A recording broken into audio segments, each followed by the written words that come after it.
আকাশবাণী খবর পড়ছি পার্থপ্রতিম মিত্র। প্রথমে বিশেষ বিশেষ খবর। কেন্দ্রীয় সরকার ভারতে জনগণনা ২০২৭-এর প্রথম পর্বের জন্য বিজ্ঞপ্তি জারি করেছে। এনডিএ সরকারের বিনিয়োগ নীতির কারণেই দেশের সংস্কারের ধারা ক্রমশ গতি পাচ্ছে বলে জানিয়েছেন প্রধানমন্ত্রী নরেন্দ্র মোদী। বিদেশমন্ত্রী ডক্টর এস জয়শঙ্কর বলেছেন, ফ্রান্স ভারতের অন্যতম পুরনো কৌশলগত অংশীদার। এই দুই দেশের একত্রে কাজ করা গুরুত্বপূর্ণ। কেন্দ্রীয় সরকার উত্তরাখণ্ডের পাউরি জেলার ৫৩৪ নম্বর জাতীয় মহাসড়কের সম্প্রসারণের জন্য ৩৯০ কোটি টাকার বেশি অনুমোদন করেছে। কলকাতার আউটরাম ঘাটে আজ বিকেলে সাগর মেলার আনুষ্ঠানিক উদ্বোধন। দিল্লি পুলিশ অবৈধ বাংলাদেশি অভিবাসীদের শনাক্ত করতে বিশেষ অভিযান চালিয়ে ৫ জনকে গ্রেপ্তার করেছে। রাজ্যে শীতের প্রকোপ অব্যাহত। আসছি বিস্তারিত খবরে। কেন্দ্রীয় সরকার জনগণনার প্রথম পর্বের বিজ্ঞপ্তি প্রকাশ করেছে। এই পর্যায়ে চলতি বছরের ১ এপ্রিল থেকে ৩০ সেপ্টেম্বরের মধ্যে সমস্ত রাজ্য এবং কেন্দ্রশাসিত অঞ্চলে গৃহ সংখ্যা গণনার কাজ করা হবে। প্রতিটি রাজ্য ও কেন্দ্রশাসিত অঞ্চল ৩০ দিনের মধ্যে এই কাজ সম্পন্ন করবে। দেশেই প্রথমবার জনগণনার কাজ হবে সম্পূর্ণ ডিজিটাল পদ্ধতিতে।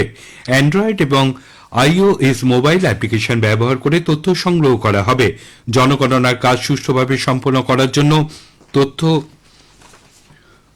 সংগ্রহ, পর্যবেক্ষণ এবং তত্ত্বাবধানের জন্য প্রায় ৩০ লক্ষ কর্মী নিয়োগ করা হবে। ২০২৭ সালের ফেব্রুয়ারিতে দ্বিতীয় পর্যায়ের জনগণনা অনুষ্ঠিত হবে। কেন্দ্রশাসিত অঞ্চল লাদাখ এবং জম্মু কাশ্মীর এবং হিমাচল প্রদেশ ও উত্তরাখণ্ডে রাজ্যের পাহাড়ি এলাকাগুলির জন্য দ্বিতীয় পর্যায়ের জনগণনা চলতি বছরের সেপ্টেম্বরে হবে। উল্লেখ্য, গত ১২ ডিসেম্বর প্রধানমন্ত্রী নরেন্দ্র মোদীর সভাপতিত্বে কেন্দ্রীয় মন্ত্রিসভার বৈঠকে জনগণনা ২০২৭ প্রকল্পের অনুমোদন দেওয়া হয়। প্রধানমন্ত্রী নরেন্দ্র মোদী বলেছেন, দেশের সংস্কারের ধারা ক্রমশ গতি পাচ্ছে। মোট অভ্যন্তরীণ উৎপাদন বৃদ্ধির হার বিষয়ে তিনি বলেন, এনডিএ সরকারের বিনিয়োগ নীতি জিডিপি বৃদ্ধির মূল কারণ। কেন্দ্রীয় সরকার সমৃদ্ধ ভারতের স্বপ্ন বাস্তবায়নের জন্য কাজ করছে বলে তিনি জানান। উল্লেখ্য, ২০২৫-২৬ অর্থবছরে দেশের প্রকৃত জিডিপি বা মোট অভ্যন্তরীণ উৎপাদন বৃদ্ধির হার ৭.৪% থাকতে পারে বলে পূর্বাভাস দেওয়া হয়েছে। গত অর্থবছরের এই হার ছিল ৬.৫%। প্রথম অগ্রিম অনুমান অনুযায়ী চলতি অর্থ বছরে প্রকৃত জিডিপি দাঁড়াবে ২০১ লক্ষ কোটি টাকার বেশি। ২০২৪-২৫ অর্থ বছরে এই অঙ্ক ছিল প্রায় ১৮৭ লক্ষ কোটি টাকা। বিদেশমন্ত্রী ডক্টর এস জয়শঙ্কর বলেছেন, ফ্রান্স ভারতের অন্যতম পুরনো কৌশলগত অংশীদার এবং বিশ্ব রাজনীতিকে স্থিতিশীল করার জন্য এই দুই দেশের একসঙ্গে কাজ করা গুরুত্বপূর্ণ। প্যারিসে ফ্রান্সের বিদেশমন্ত্রী নোয়েল বারোর সঙ্গে বৈঠকের সূচনা করে ডক্টর জয়শঙ্কর বলেন, সম্পর্ককে এগিয়ে নিয়ে যাওয়ার জন্য ধারাবাহিক আলোচনা একটি গুরুত্বপূর্ণ অংশ। তিনি উল্লেখ করেন যে সমগ্র বিশ্বব্যাপী যে অনিশ্চয়তা চলছে, সেই পরিস্থিতিতে কৌশলগত অংশীদারদের মধ্যে গুরুত্বপূর্ণ আলোচনা অনুষ্ঠিত হওয়া স্বাভাবিক। বিদেশমন্ত্রী স্মরণ করিয়েছেন, এই বছর ভারত ব্রিক্স এবং ফ্রান্স G7 সম্মেলনের সভাপতিত্ব করছে। এই দুই দেশই G20 গোষ্ঠীর অংশ। আগামী মাসে AI সম্মেলনে অংশগ্রহণের জন্য ফরাসি প্রেসিডেন্ট ইমানুয়েল ম্যাক্রো সম্ভাব্য ভারত সফরের প্রস্তুতি নিয়েও আলোচনা করেছেন দুই দেশের বিদেশমন্ত্রী। France is amongst our oldest strategic partner, the first in Europe. Our particular meeting takes place in the larger context of considerable global uncertainty. We must and we are making full use of the various mechanisms we have in different domains, a productive exchange of views on global and regional issues. বিদেশমন্ত্রী doctor S Jaishankar বলেছেন, বিশ্ব এক পরিবর্তনের মধ্যে দিয়ে যাচ্ছে। এই সময় এমন কিছু সুদূর প্রসারী ঘটনা ঘটেছে যা সমগ্র বিশ্ব রাজনীতিকে নতুন করে সংজ্ঞায়িত করতে পারে। ভারত উইমার বৈঠকে বক্তব্য রাখার সময় ডক্টর জয়শঙ্কর বলেন, গত বেশ কয়েক বছর ধরে ভারত প্রশান্ত মহাসাগরীয় অঞ্চলে এই পরিবর্তন লক্ষ্য করা যাচ্ছে। কেন্দ্রীয় সরকার উত্তরাখণ্ডের পাউরি জেলার জাতীয় মহাসড়ক নম্বর ৫৩৪ নম্বর ডুগডা থেকে গুমখাল অংশে সম্প্রসারণের জন্য ৩৯০ কোটি টাকারও বেশি অনুমোদন করেছে।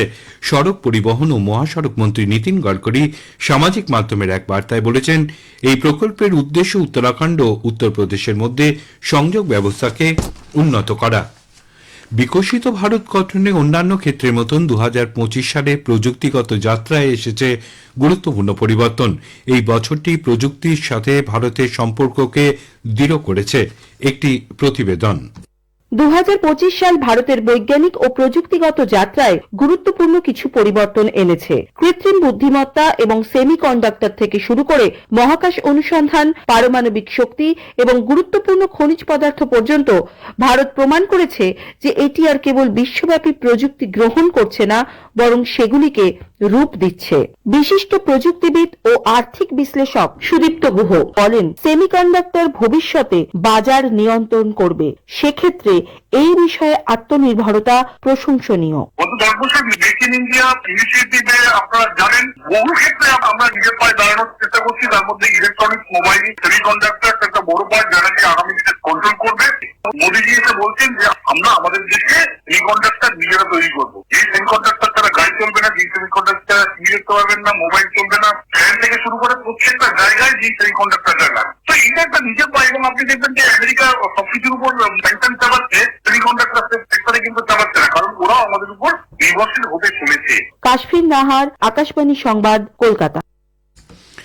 আজকের প্রসঙ্গ অনুষ্ঠানে আজ শুনবেন বিশেষ আলোচনা 2025 ক্রীড়া জগতের মাইল ফলক। বিশিষ্ট ক্রীড়া সাংবাদিক রূপক সাহার সঙ্গে কথা বলেছেন দিব্য দে।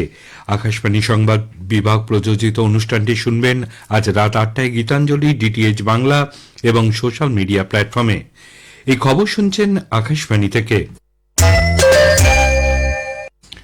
আমাদের সংবাদ শোনা যাচ্ছে ইউটিউব চ্যানেল আকাশবাণী সংবাদ বাংলা, ফেসবুক ও ইনস্টাগ্রাম আকাশবাণী সংবাদ কলকাতা এবং এক্স হ্যান্ডেল এআইআর নিউজ কলকাতাতে। কলকাতার আউটরাম ঘাটে আজ বিকেলে সাগর মেলার আনুষ্ঠানিক উদ্বোধন করবেন মুখ্যমন্ত্রী মমতা ব্যানার্জি। সুষ্ঠুভাবে মেলা সম্পাদন করতে প্রস্তুত জেলা প্রশাসন। মুড়িগঙ্গা চ্যানেলে পারাপারের সময় ঘন কুয়াশার দৃশ্যমানতা ঠিক রাখতে প্রতিটি মিনারে বিশেষ ফগ লাইটের ব্যবস্থা করা হয়েছে। এ মাসের 9 থেকে 17 তারিখ পর্যন্ত মেলার সঙ্গে সংশ্লিষ্ট সকলের এবং আগত পুণ্যার্থীদের জন্য রাজ্য সরকার 5 লক্ষ টাকার বীমার ব্যবস্থা করেছে। এবারে গঙ্গাসাগর মেলায় স্থায়ী স্থান শুরু হবে মকর সংক্রান্তির ভোর থেকেই, তবে জানুয়ারি মাসের শুরু থেকেই সাগরদ্বীপে পুণ্যার্থীদের ঢল নেমেছে। লট 8, কচুবেড়িয়া, নামখানা, চিমাগুড়ি ও মেলা প্রাঙ্গণ মিলিয়ে মোট 5টি অস্থায়ী হাসপাতাল তৈরি হয়েছে, 125 শয্যা বিশিষ্ট। এছাড়া অসুস্থতাজনিত যে কোনো কঠিন পরিস্থিতির মোকাবিলা করতে এআই অ্যাম্বুলেন্স, 3টি ওয়াটার অ্যাম্বুলেন্স সহ 100টি অতিরিক্ত অ্যাম্বুলেন্স প্রস্তুত রাখা হয়েছে। একটি প্রতিবেদন। কুম্ভ না থাকায় এবার সাগর সঙ্গমে বহু মানুষের সমাগম হবে ধরে নিয়ে বাড়তি সতর্ক থাকছে রাজ্য প্রশাসন। সমুদ্রে ভাঙনের কথা মাথায় রেখে ও মকর স্নানের সময় অতিরিক্ত ভিড় সামাল দিতে মেলা প্রাঙ্গণ পূর্ব দিকে এবার বেশ কিছুটা সম্প্রসারিত হয়েছে। এই অংশে নতুন করে তৈরি 1A ঘাটে বেশিরভাগ মানুষকে স্নানের জন্য অনুরোধ করেছে জেলা প্রশাসন। তীর্থযাত্রীদের সাহায্য করতে নিযুক্ত হয়েছে 15,000 পুলিশ কর্মী, 2,500 সিভিল ডিফেন্স ভলেন্টিয়ার্স। সরকারি ব্যবস্থাপনার পাশাপাশি 150টি অসরকারি সংগঠন ও তাদের পক্ষে আনুমানিক 10,000 স্বেচ্ছাসেবক পর্যায়ক্রমে মানুষের পাশে থাকবেন। পরিবেশের স্বার্থে গত কয়েক বছরের মতো এবারও মেলায় পলিথিন ব্যবহার না করার জন্য সর্বত্র প্রচার চালানো হচ্ছে। বিমানবন্দর, হাওড়া ও শিয়ালদা স্টেশন সহ কলকাতার বিভিন্ন বাস টার্মিনাস থেকে তীর্থযাত্রীদের যাতায়াতের জন্য 2,500 বাস পথে নেমেছে। নামখানা, লট 8, বেনুবন ও কচুবেড়িয়ায় 10টি স্থায়ী জেটির সঙ্গে আরো 11টি অস্থায়ী জেটি থেকে লঞ্চ ও ভেসেলগুলি যাত্রী পারাপার করছে। জেলা শাসক অরবিন্দ মিনা জানিয়েছেন, দুর্ঘটনা এড়াতে সম্ভাব্য প্রতিটি ক্ষেত্রে অত্যাধুনিক প্রযুক্তিকে কাজে লাগানো হচ্ছে সাগর মেলায়। অভিজিৎ চক্রবর্তী, আকাশবাণী সংবাদ, কলকাতা। কেন্দ্রীয় স্বাস্থ্যমন্ত্রী জেপি নাড্ডা আজ দুদিনের সফরে রাজ্যে আসছেন। এই সফরে তিনি বিজেপির পশ্চিমবঙ্গের কোর কমিটির সদস্যদের সঙ্গে বৈঠক করার পাশাপাশি জেলা পর্যায়ে নেতাদের সঙ্গে মত বিনিময় করবেন। আগামীকাল তিনি নদিয়ার কল্যাণী এইমসে অত্যাধুনিক চিকিৎসা পরিষেবার একাধিক ইউনিটের উদ্বোধন করবেন। দিল্লি পুলিশ বাংলাদেশি অনুপ্রবেশকারীদের শনাক্ত ও তাদের বিরুদ্ধে ব্যবস্থা নিতে একটি বিশেষ অভিযান চালিয়ে মঙ্গলপুরী রেললাইনের কাছ থেকে 5 জনকে গ্রেপ্তার করেছে।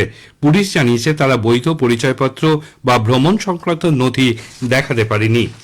রাজ্যের শীতের প্রকোপ অব্যাহত। কলকাতায় সর্বনিম্ন তাপমাত্রা গতকালের থেকে বাড়লেও তা স্বাভাবিকের থেকে কমই রয়েছে। সর্বনিম্ন তাপমাত্রা রেকর্ড করা হয় 11.6 ডিগ্রি সেলসিয়াস, স্বাভাবিকের থেকে 2.3 ডিগ্রি কম। শেষ করার আগে খবরের বিশেষ অংশ আরেকবার। কেন্দ্রীয় সরকার ভারতের জনগণনা 2027-এর প্রথম পর্বের জন্য বিজ্ঞপ্তি জারি করেছে। এনডিএ সরকারের বিনিয়োগ নীতির কারণেই দেশের সংস্কারের ধারা ক্রমশ গতি পাচ্ছে বলে জানিয়েছেন প্রধানমন্ত্রী নরেন্দ্র মোদী। খবর এখনকার মতো শেষ হলো। এর পরের খবর 10টা বেজে 10 মিনিটে।